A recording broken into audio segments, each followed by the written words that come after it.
Bomb dog handlers. How have you been trained and what have you been trained on? Let's get into 3 categories that I'll cover that if you don't know or you need more help on, I advise you to go get more education. Like I've been sharing the past couple days with the various explosive type incidents that have been going on, though they weren't successful, this is our chance to make sure that we are closing our gaps so that way we are prepared for any threat we may face. So let's get into it.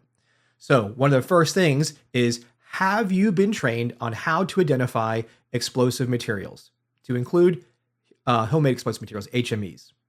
Were you shown the various types of explosives and the HMEs? What makes them up? What happens when you mix them together? What may make some of these explosive materials detonate by accident or spontaneously based on certain conditions such as heat, shock, or friction? Next, do you even know the difference between a mechanical explosive and a chemical explosive? If you don't, you need to make sure you're educated. This information is critical to know because you may spot something before your dog has to find it. And that is a win. Next, do you know what the explosive train is? Knowing the explosive train is another main component to understand what you should be looking for.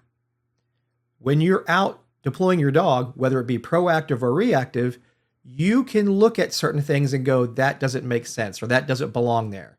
Or that's odd for someone to bring through. Why would they bring that through? Because maybe they're bringing in other pieces by other people. And then once all the device pieces get to location, it gets put together, which then leads me to section number 2, situational awareness.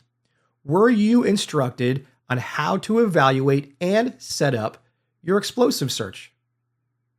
What things should be considered based on why you're there?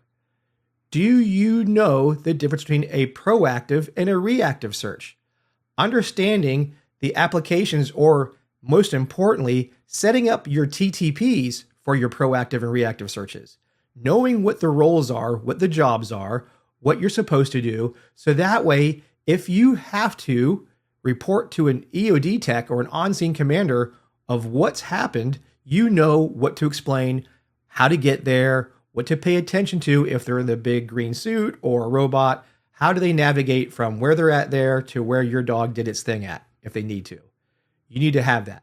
So besides situational awareness, we go into joint operations. So not only being able to explain to the EOD tech what your dog did or what you saw, you need to work with these units. How many of you are working with a SWAT team, working with the EOD unit, working with some of the federal agencies like ATF or TSA? Because when the shit hits the fan, everybody has to come together and work. And if it's your first time ever doing that on a real call, that's trouble. So you should be putting yourself in training situations and opportunities where you can work with these specialized units. Can your dog also work around technology, such as a robot, such as a guy in a big green suit, maybe? What if a drone needs to be flown in the area while you're working? Hell, can you even work near another dog team who's also working the area, depending on what you may have to do? These 3 questions. Do you know what explosives look like and what they are? Number 2, have you been trained on proper situational awareness when it comes to explosives? And number 3, have you exposed yourself to working with other specialized units and equipment? And if you can't say yes to these 3 things, I advise you to go find a professional who is trained in explosives, and not only in canine handling, but also identification. You are probably, or could be like some handlers who go through a 6-week school, get a dog by a vendor, you were just picked to be the handler, and the detection discipline you got was explosives.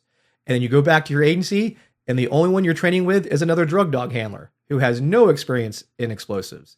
So if you can't answer these 3, I won't call them questions, but these 3 segments of learning as a handler, do your best, go get more information. I'm here to help if you need it. Contact me. I'll talk to you guys in the next one.